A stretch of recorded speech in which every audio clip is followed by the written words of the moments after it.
Well, we're learning more about the 9 Shelby County Corrections deputies charged in the October 2022 death of Gershun Freeman. According to federal court records, 2 jailers, Stevon Jones and Damien Cooper, were named as defendants in another case.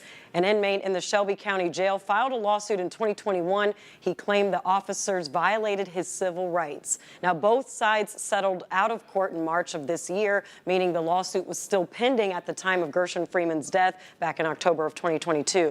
ABC 24's Jay Shakur has been digging into that lawsuit and the history of these deputies all day. And Jay, you were able to track down an inmate who witnessed Freeman being beaten, right? That's right. I spoke to an inmate who's currently suing. He says he not only witnessed Gershun Freeman's beating, he says he experienced some of the same treatment by some of the same correctional officers. It's not called the Shelby County Jail, it's called the death trap.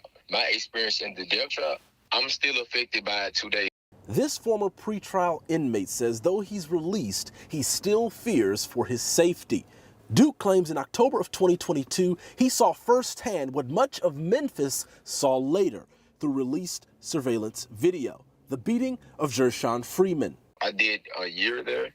That last year I did recently, that was crazy. That was probably the worst time I ever did, and that was the shortest time. He describes what he saw and heard after he says deputies opened Freeman's pod door against jail policy. This man was screaming for his mother like he was 5. You have to hear the audio of this. The surveillance, okay, it's very graphic. That's not the graphic part.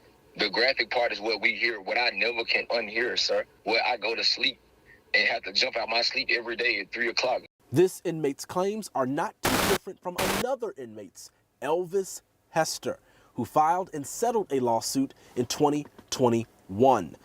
From the lawsuit, we learned both Stevon Jones and Damien Cooper, who are now 2 of the 9 officers indicted in the Freeman case, had prior violations and reports of harassment. The lawsuit claims Jones and Cooper in July 2020, along with 2 other Shelby County Corrections deputies in 201 Poplar, verbally and physically harassed inmates. It states they also violated their First Amendment rights by retaliating against them for filing a prison grievance. Jones and Cooper then filed false offense reports against the inmate, according to the lawsuit, saying the inmate assaulted staff. Jones received a 10-day suspension without pay for the incident, but both Jones and Cooper remained employed. As psycho attorney Claiborne Ferguson says, is perpetuated by staffing issues. They've been having some real bad problems with staffing this year. The staffing issues probably lead to some bad employment decisions.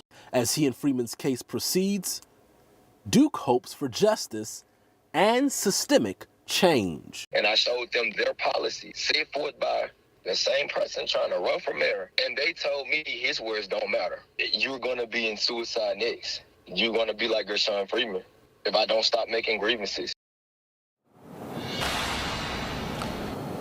Now, I reached out to the Shelby County Sheriff's Office this morning for comment on that previous federal civil rights case, but we have not heard back. Also reached out for the personnel and disciplinary files for these indicted officers. Still haven't heard back. Live in downtown, I'm Jay Shakur.